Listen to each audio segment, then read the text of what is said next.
Cátedra CAEL 2016. La Cátedra CAEL es un espacio académico creado por el Centro de Investigaciones y Altos Estudios Legislativos del Congreso de la República para que funcionarios de la institución y de otras instituciones de los órganos del poder público, así como profesionales y estudiantes de diversas disciplinas, puedan acceder al conocimiento de los temas que trata el órgano legislativo en Colombia. La Cátedra CAEL refleja la apertura del Congreso al entorno nacional, formando y promulgando el saber legislativo. Es transmitida por el canal Congreso para llegar a todas las regiones de Colombia, cimentando la importancia de la defensa de la democracia, el respeto, la aceptación y la legitimidad de las instituciones sobre la base de un proyecto de entendimiento nacional en paz, reconciliación y equidad para todos. Cátedra CAEL 2016. Bienvenidos amigos a una nueva sesión de la Cátedra CAEL 2016 en este primer semestre del año aquí desde el Salón Boyacá del Capitolio Nacional de la República de Colombia. Este espacio creado para el fomento del conocimiento legislativo en Colombia. En la sesión de hoy saludamos a los funcionarios del Congreso asistentes a la Cátedra CAEL, a los participantes de la Cátedra CAEL 2016 y a toda la audiencia que nos acompaña a través de Canal Congreso y nos sigue por redes sociales. Hoy nos acompaña el doctor Germán Silva García y el doctor Andrés Velandia Canosa, quienes con su vasto conocimiento, su alto nivel formativo y una excepcional experiencia en el campo político y la academia jurídica en Colombia, nos brindarán una gran oportunidad para que nuestro público obtenga una educativa y magistral ponencia en el marco de la Cátedra CAEL. En nombre del director del CAEL, el doctor Gregorio El Hash Pacheco, secretario general del Senado de la República, les expresamos un gran saludo de agradecimiento y bienvenida a todos ustedes. La primera conferencia del día de hoy, a cargo del profesor doctor Germán Silva García, con la cátedra titulada Negociación en el conflicto y justicia transicional, lo presenta el doctor Giovanni Niño. Buenas tardes. Tengo el gusto de presentar al profesor Germán Silva García. El profesor Germán Silva García es abogado de la Universidad Externado de Colombia. Él es doctor en Sociología de la Universidad de Barcelona, magíster en Sistema Penal y Problemas Sociales por la misma universidad. Tiene especialización en Derecho Penal y Criminología de la Universidad Externado de Colombia. Él ha desempeñado varios cargos del sector público. Ha sido también decano de varias facultades de Derecho, ha publicado varios libros y artículos sobre temas de especialidad. De su especialidad ha sido docente en varias universidades nacionales e internacionales, organizó y dirigió el Instituto Latinoamericano de Altos Estudios ILAE y actualmente es el decano de la Universidad Católica de Colombia, Facultad de Derecho. Bienvenido, profesor Germán Silva, tiene usted 45 minutos y luego seguimos con nuestro formato habitual de una ronda de preguntas.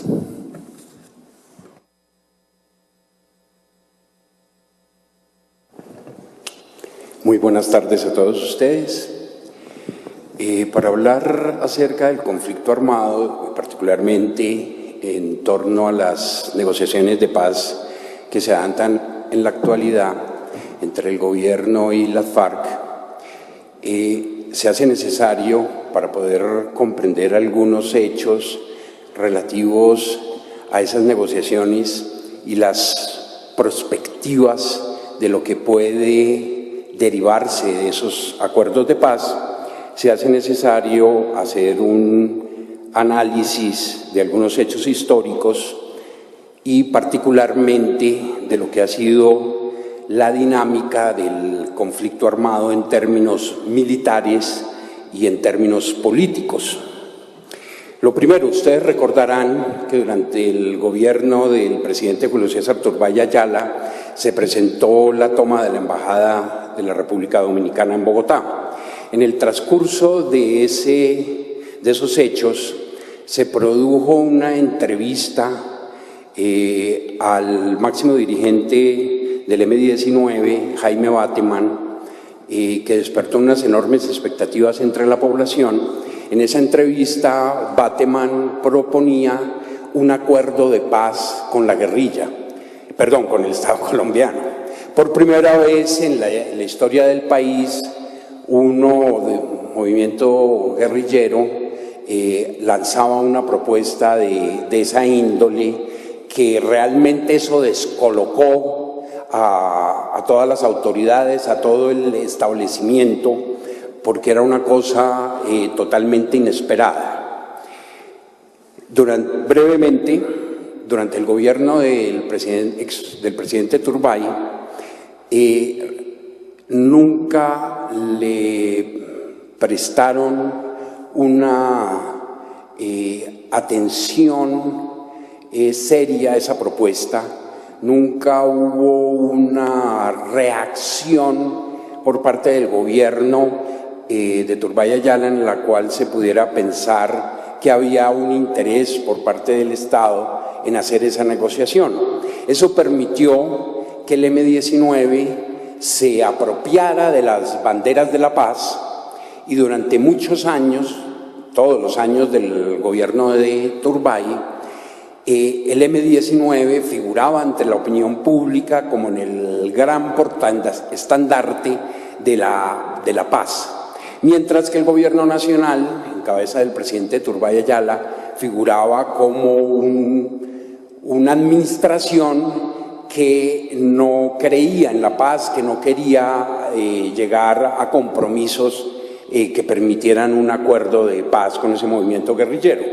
Inclusive, el presidente Turbay terminó formando una comisión de paz en la cual puso como presidente de esa comisión a quien había sido su rival político en las elecciones, el expresidente Carlos Lleras Restrepo, y cuando esa comisión llega a un acuerdo preliminar y lo presenta al gobierno nacional, el gobierno de Turbay Ayala lo rechaza, el expresidente Carlos Lleras renuncia a la comisión, todos los miembros de la comisión renuncian y queda como si el M-19, frente a la opinión pública, el M-19 quisiera la paz, mientras que el gobierno era un opositor a ella. Durante esos años, inclusive, en términos militares, el M-19 sufrió varias derrotas resonantes, pero a pesar de que en términos militares iba perdiendo la guerra, en términos políticos la iba ganando frente a la opinión pública. Llega el gobierno del presidente Belisario Betancur y el presidente Belisario Betancur le da un giro de 180 grados a la política estatal en la materia, acepta las propuestas de negociación, expide con la colaboración del Congreso de la República una ley de amnistía, es decir, hace un giro radical en las actitudes y posiciones del Estado colombiano frente a la propuesta del M-19. Aquí es el M-19 el que no entiende los cambios que se habían presentado y el M-19 continúa desarrollando un accionar militar pese a las negociaciones y a todas las gabelas y a todas las concesiones que hace el gobierno de Belisario Betancur, y una consecuencia de ello es que el M-19 pierde la bandera de la paz porque ya la gente no entiende. La gente ya no entiende cómo, si el gobierno de Belisario Betancur le estaba haciendo todas las concesiones que eran razonablemente posibles, cómo era que el M-19 continuaba lanzando ataques supuestamente para presionar un acuerdo de negociaciones con el gobierno. Y eso pues lleva a una situación de enorme deterioro político al M-19, y luego el corolario de eso fue la toma del Palacio de Justicia, con los resultados catastróficos que se presentaron, y luego el M-19 finalmente termina en medio del descrédito político y de una situación militar bastante desventajosa, llegando a un acuerdo de paz con el gobierno del presidente Virgilio Barco. Las FARC y el ELN, frente a esas propuestas de negociación que inicialmente había lanzado el M-19, inicialmente se marginó totalmente dentro de sus líneas ideológicas y políticas ortodoxas. Ellos rechazaron cualquier posibilidad de acuerdo, de adelantar una negociación. Sin embargo, alcanzaron a entender las grandes ventajas políticas que había logrado el M-19 durante el gobierno de Turbay Ayala, y entendieron que participar en unas negociaciones de paz podía ser un mecanismo idóneo para obtener ventajas en el escenario político, fundamentalmente para hacer proselitismo. Y en esa medida cambiaron sus posiciones radicales y empezaron a negociar con el gobierno de Belisario Betancur. Hubo inclusive una tregua bastante enclenque que operó durante esos años, y las FARC deciden una estrategia frente al Estado en materia de negociación que consistiría, como dramáticamente se materializaría años después, en hacer negociaciones para obtener espacios para hacer proselitismo político, para hacer propaganda, para reclutar nuevos efectivos, para en términos generales obtener ventajas políticas y con eso mejorar su posición para incrementar la guerra, para ganar la guerra. Es decir, no se trataba de negociar para llegar a un acuerdo de paz, desmovilizarse y desarmarse, sino de lo que se trataba era de utilizar la paz como un escenario, las discusiones sobre la paz, como un escenario para obtener ventajas políticas que pudieran ser redituadas en el escenario militar. Por eso las FARC participan en la negociación con el presidente, ya en el gobierno del presidente Andrés Pastrana Arango, y las FARC se sientan en esas negociaciones sin absolutamente ninguna voluntad de paz, sino dentro de una estrategia de negociar la paz para tratar de ganar la guerra. Y efectivamente las FARC obtienen una multitud de ventajas políticas y militares como resultado de ese acuerdo. La más importante de ellas fue la obtención de una zona de retaguardia segura, que fue la zona de desmilitarización del Caguán, donde las Fuerzas Armadas tuvieron que retirarse para que, un territorio además bastante extenso, para que se ubicaran los guerrilleros de la FARC y en su espacio se realizaran las negociaciones.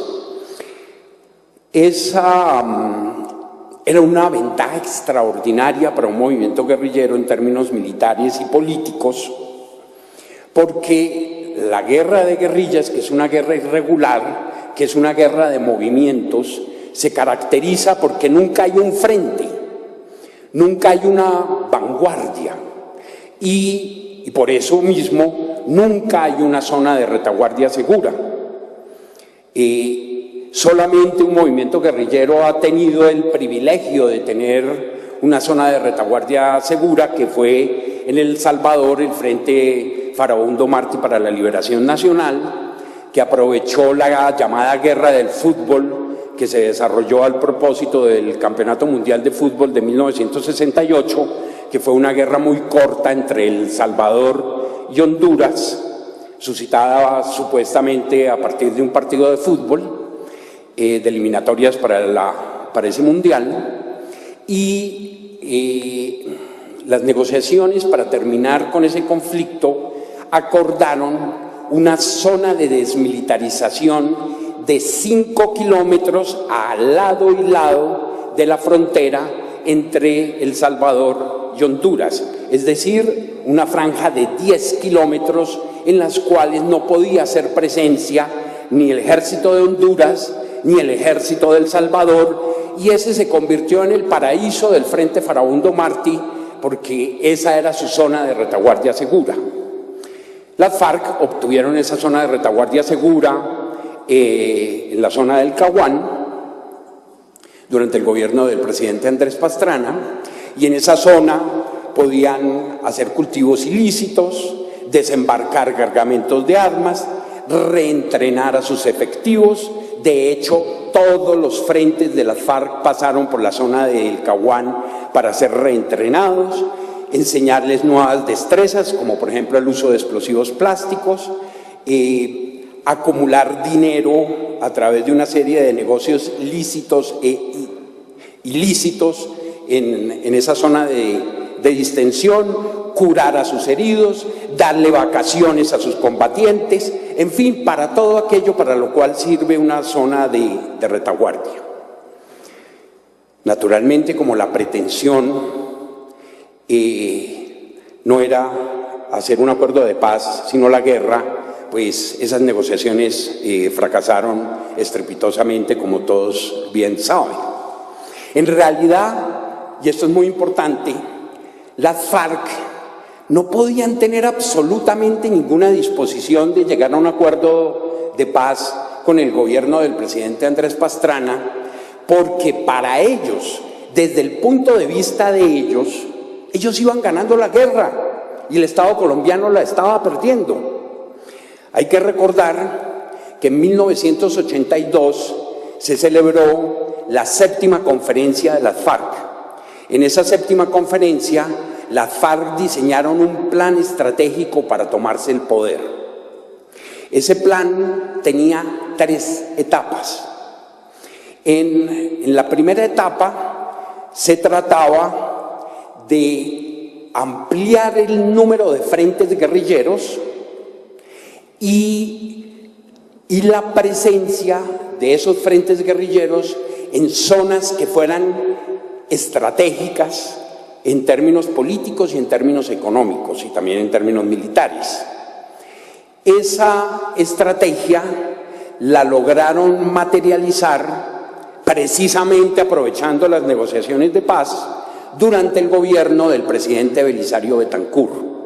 Para ese entonces la FARC prácticamente triplicó el número de sus frentes, y esos frentes hacían presencia en zonas económicamente muy importantes por la existencia de recursos de minería, petróleo o de infraestructura relacionada con la minería, de minas de oro y de economía ilícita muy importante, zonas de cultivo de procesamiento de droga, y también en zonas agropecuarias muy importantes en términos económicos, con economías lícitas. Y la segunda, para entender la segunda etapa, voy a referirme antes a la tercera. En la tercera etapa, planteada en la séptima conferencia de las FARC, de lo que se trataba era de constituir un ejército regular y con ese ejército regular tomarse el poder, porque es que en ninguna parte del mundo, en ningún momento de la historia, una guerrilla se ha tomado el poder. La guerrilla tiene que transformarse en un ejército regular, y el ejército regular es el que le da el golpe definitivo al Estado, a los adversarios políticos y militares que enfrentan. Y así pues fue lo que sucedió en China, en Cuba, etc. La segunda etapa era una etapa intermedia entre la primera y la tercera. Es decir, de manera permanente, las columnas, los frentes de las FARC iban a ser guerrillas, haciendo una guerra de movimientos, replegándose cuando aparecía el ejército o la policía, atacando cuando tenían superioridad de fuego, solamente presentando combate cuando tenían opciones de ganarlo.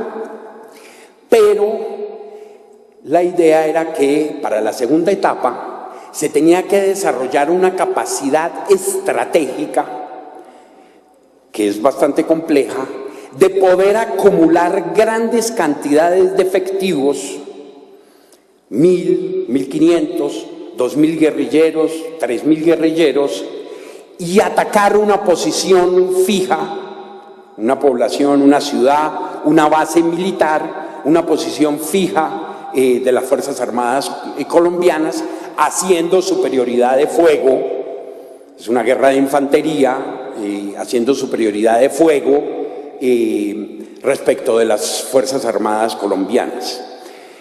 Y realizados los ataques, el ataque respectivo, entonces esas columnas que coyuntural y rápidamente se acumulaban en un sitio para realizar ese ataque, volvían y se dispersaban y volvían a las zonas, a sus zonas tradicionales de operación.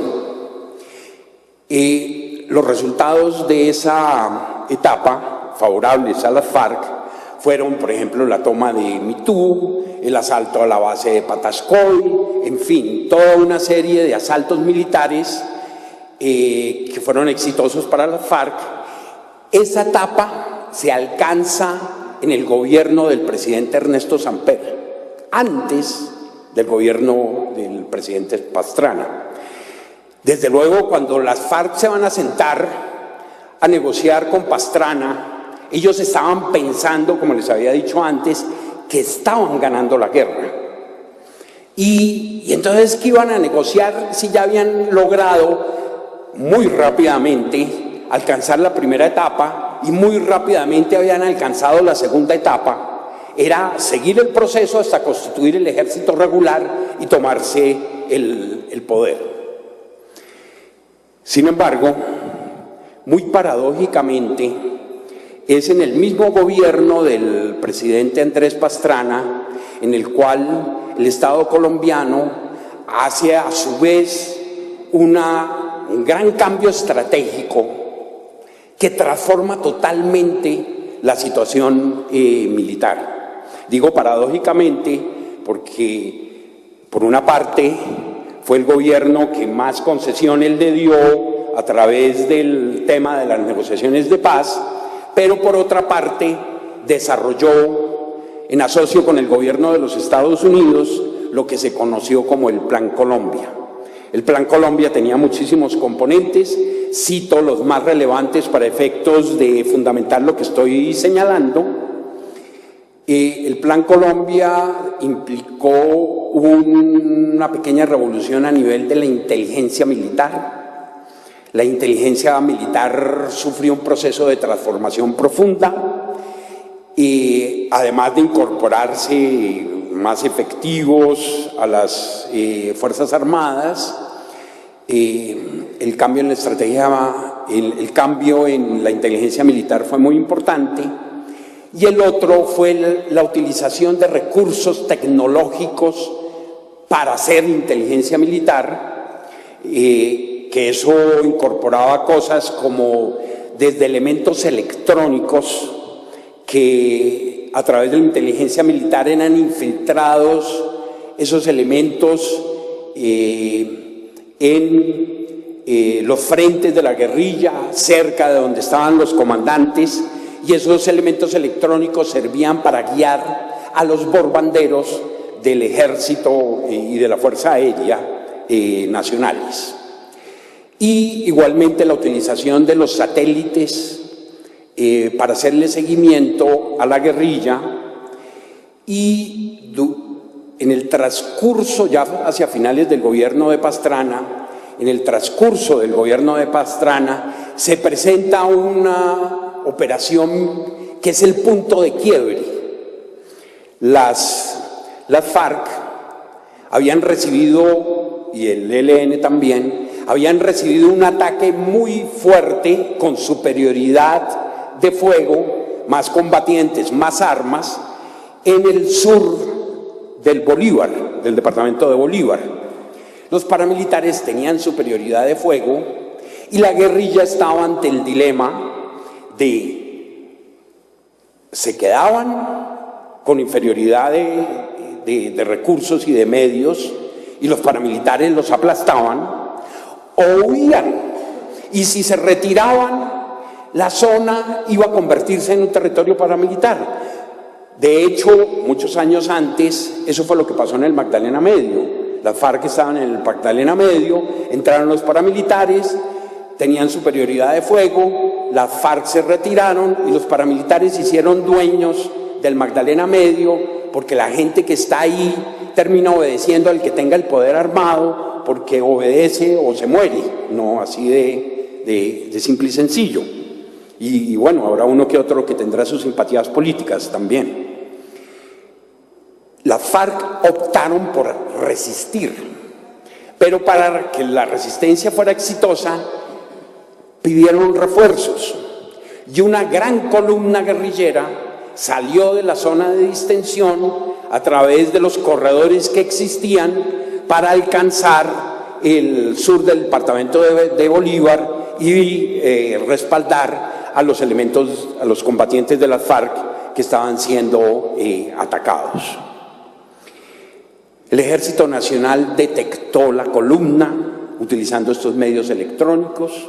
El Ejército Nacional se dio el lujo de escoger el sitio donde los iba a esperar, que fue en el departamento de Santander, en el páramo de Virolín, que es una zona, es un páramo. Los páramos no hay donde esconderse. Ahí los esperaron, ahí los emboscaron, y las FARC sufrieron la más grande derrota militar en combate de toda su historia, con una gran cantidad de guerrilleros que además fueron hechos prisioneros. La mayoría eran peladitos, muchachitos de edad muy joven, que habían sido reclutados en la zona de distensión.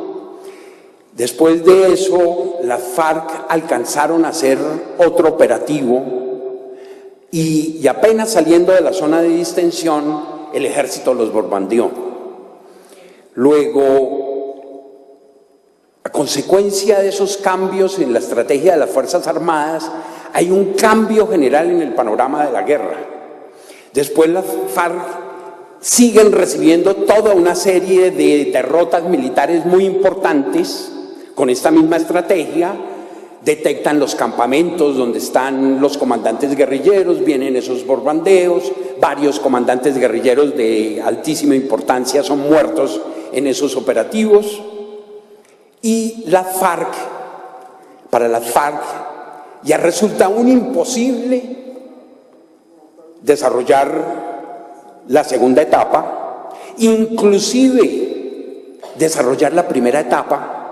Tienen que volver a la época prehistórica de las FARC a moverse en pequeños grupitos de 4 o 5 guerrilleros, porque una columna siempre iba a ser detectada por los sistemas de inteligencia y por la inteligencia electrónica de las Fuerzas Armadas colombianas.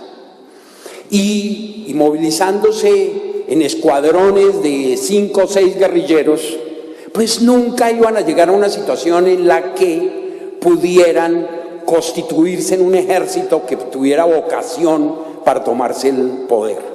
En ese momento, creo yo, las FARC se dan cuenta de que no van a poderse tomar el poder. Ya es una situación muy diferente a la que enfrentaban a comienzos del gobierno de Andrés Pastrana, en el cual su plan venía realizándose y materializándose de manera casi perfecta. Eso, en todo caso, nunca jamás significaba que las FARC estuvieran militarmente derrotadas. Para nada. No significaba que las FARC dejaran de tener una significativa capacidad para perturbar el orden público, para perturbar la paz ciudadana y todas las dinámicas sociales, económicas, políticas y culturales que son propias de una sociedad. De hecho, durante el gobierno del presidente Álvaro Uribe, que el primero sobre todo, que continúa desarrollándose esta nueva estrategia de las Fuerzas Armadas que venía desde el gobierno anterior,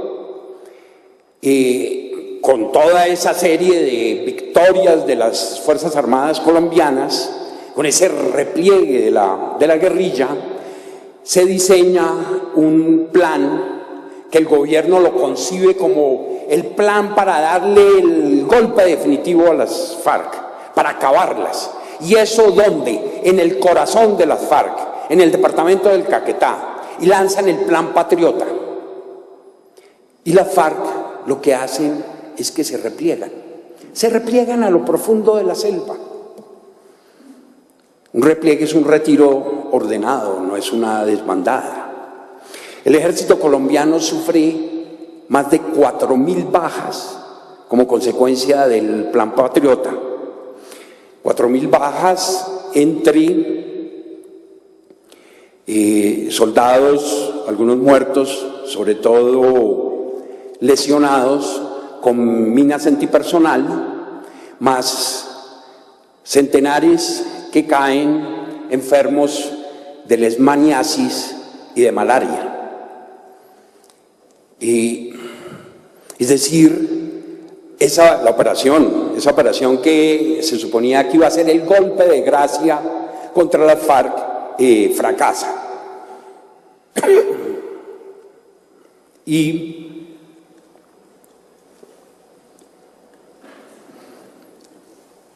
entonces las FARC entienden muy bien que no pueden ganar la guerra, pero al mismo tiempo que no están derrotadas. Y bajo esas condiciones políticas y militares inician las negociaciones con el gobierno del presidente Santos. El gobierno del presidente Santos hace unas negociaciones fuera del país para evitar que se repitieran las historias anteriores, para evitar que las negociaciones se convirtieran en una plataforma para utilizarlas como medio, mecanismo, conducto para hacer proselitismo político.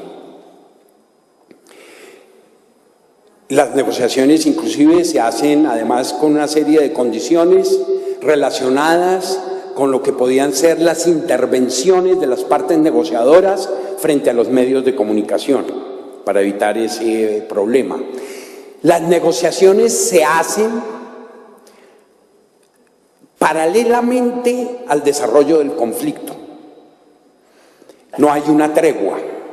Y es que el gobierno nacional, el gobierno del presidente Santos, si tenía una ventaja militar y además tenía una ventaja política, no podía hacer una tregua con la guerrilla, porque la guerrilla podía obtener ventajas militares y políticas de esa tregua. Eso que paradójicamente hacía el gobierno Santos para no darle ventajas a la guerrilla, se convierte en uno de sus principales problemas, porque cuando se produce el asalto, cuando se producen las emboscadas, cuando asesinan a 12 o 13 militares, pues viene el clamor de la opinión pública y las demandas de que hubiera una tregua. Finalmente, como resultado de esas presiones, por una parte, también del resultado de que las negociaciones habían avanzado a un punto que se puede considerar como un punto de no retorno, pues se da una tregua por parte de las FARC y no tregua, pero hay un eufemismo para llamarlo, una disminución de la intensidad de las actividades de las Fuerzas Armadas, cesan los bombardeos, por ejemplo, y eso genera unas condiciones mejores para continuar adelantando las negociaciones, sobre todo frente a la opinión pública que no entendía muy bien por qué las negociaciones se adelantaban paralelamente al conflicto. En esos términos se desarrollan las negociaciones. Las perspectivas, desde luego, es de las que va a haber un acuerdo de paz, tarde que temprano, probablemente más temprano que tarde, en medio, en todo caso, de una situación de desconfianza de muchos sectores de la población, particularmente de personas que viven en las regiones colombianas, que tienen presencia de la guerrilla, que han visto anteriormente unos procesos de negociación y cómo esos procesos de negociación son un engaño, porque nunca había habido hasta ahora una voluntad real, verdadera, por parte de la guerrilla, de las FARC, de llegar a un acuerdo. Ese acuerdo va a implicar ese acuerdo nos va a llevar al tema de la justicia transicional. La justicia transicional, que es un mecanismo para manejar este tipo de situaciones que, como el término lo dice, son situaciones de transición entre una época de conflicto y otra que se supone es de normalidad, pues implicaría que se utilicen, digamos, una serie de dispositivos que se supone son esenciales. Entre esos dispositivos se encuentran las comisiones de la verdad o aquellas que hacen memoria histórica acerca del conflicto, en primer lugar. En segundo término, suelen haber reformas institucionales, particularmente se procura atacar introducir reformas en aquellas materias que hayan podido tener una relevancia importante en la generación del conflicto. En tercer lugar, las reparaciones a las víctimas. Ese es un tercer elemento que se supone es central de la justicia transicional. Y en cuarto y último lugar, pues está el tema de la responsabilidad penal, de las acciones penales, que es un tema que todavía no está resuelto. Se supone que ya hay una negociación en La Habana acerca de ese tema, que se están precisando aspectos de ese tema. Hay también otros instrumentos que, para darle viabilidad al acuerdo, se están tramitando en el Congreso de la República, que aún no han terminado su trámite. La cuestión, que es lo que hay que entender, es que muy probablemente van a haber unas penas, pero van a ser unas penas simbólicas. Esas penas van a guardar una relación de proporcionalidad directa con el estado del conflicto en términos políticos y en términos militares. Es decir, si bien la guerrilla no puede tomarse el poder, tampoco está derrotada, y al no estar derrotada, para que haya un acuerdo de negociación, pues es absolutamente indispensable el hacer una serie de concesiones que principalmente se van a manifestar en el ámbito del orden penal, porque desde luego una fuerza como la de la FARC, que no está militarmente derrotada, pues no va a desmovilizarse ni va a entregar las armas para irse directo a la cárcel de La Picota, a estarse 20 o 40 años. Eso es un costo en términos políticos, es un costo en términos jurídicos, porque ya se imaginará qué pensará el que cometió un pequeño hurto, de pronto un hurto agravado, y está condenado a 8 o a 9 años de prisión, que le toca quedarse en la cárcel frente a estos individuos que cometieron delitos mayores y que los han cometido durante decenas de años y que seguramente van a terminar con una pena simbólica.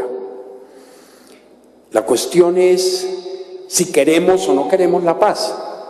Entendida la paz aquí no como la solución mágica para todos los problemas de los colombianos, porque eso ni Mandrake lo hace con un acuerdo de paz. Eso es la desmovilización y el desarme de la guerrilla. y algunas cosas para que quedemos bien frente a la comunidad internacional, porque estos procesos no se pueden hacer como se hacían hace 20 y pico de años, que se daban amnistías y asunto concluido, y no más. Pero la cuestión que hay que preguntarse, ya como ciudadanos, es si vale la pena o no vale la pena. O sea, si ganar en que no haya más muertos, más heridos, más destrucción, más víctimas de las minas antipersonal, etcétera, etcétera.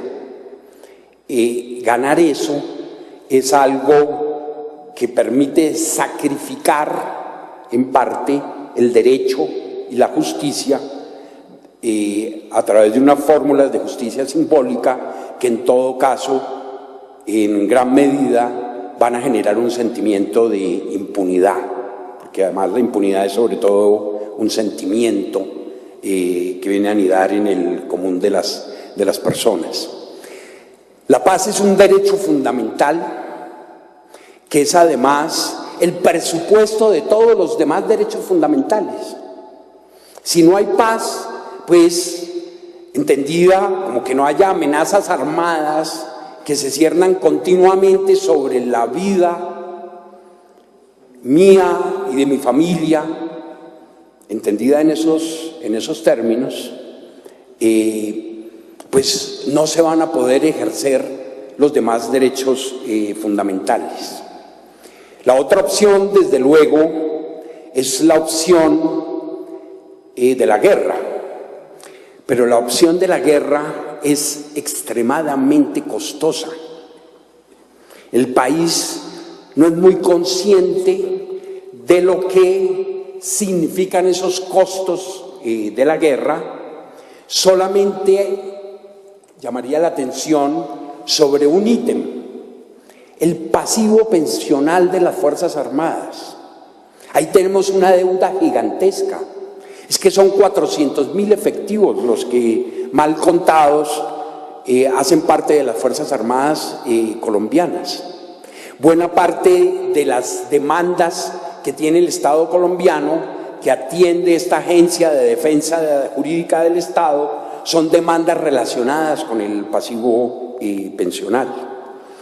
Sostener la guerra es una cuestión muy costosa, y derrotar militarmente a las FARC puede implicar lustros o inclusive otras décadas adicionales de conflicto. Y habría que esperar que las FARC no cayeran en la tentación de hacer una ofensiva total contra la infraestructura del país. Las FARC hacen algunos atentados contra la infraestructura del país, pero nunca han optado por la medida desesperada, porque eso en términos políticos es absolutamente desesperado, de intentar destruir la infraestructura del país. En El Salvador la guerrilla sí lo hizo, y entonces El Salvador tenía 8 horas de racionamiento de luz diaria, excepto una central hidroeléctrica. Todas las demás habían sido dinamitadas por la guerrilla. Prácticamente todos los puentes del país habían sido dinamitados por la guerrilla. El país estaba absolutamente quebrado, vivía del $1.000.000 diarios que le entregaba el gobierno de los Estados Unidos para sostenerse. Pensemos que Colombia es un país que tiene una infraestructura vial bastante precaria, que se desarrolla entre las montañas. ¿Qué pasaría si los señores de las FARC, en vez de volar de vez en cuando una torre de energía eléctrica, empezaran a volar las montañas para que cayeran sobre las carreteras? Y luego, ¿qué pasaría con la economía del país? Esas opciones de la paz y de la guerra no son opciones para optar por ellas en términos emocionales. No se trata de que yo piense que soy la reencarnación de Sor Teresa de Calcuta y entonces yo digo, no, negociemos. O que yo soy la reencarnación de Rambo 3 y entonces hagamos la guerra. No, es una cuestión de poder. ¿Tengo el poder suficiente o no para subordinar a mi adversario? Esa es la pregunta que se tiene que plantear el Estado y el adversario es la guerrilla. ¿Tengo el poder o no tengo el poder suficiente para doblegarlo? Además, dentro de una relación de costo por beneficio que no me implique hacer 15 o 20 años más de guerra y sumir al país en la quiebra.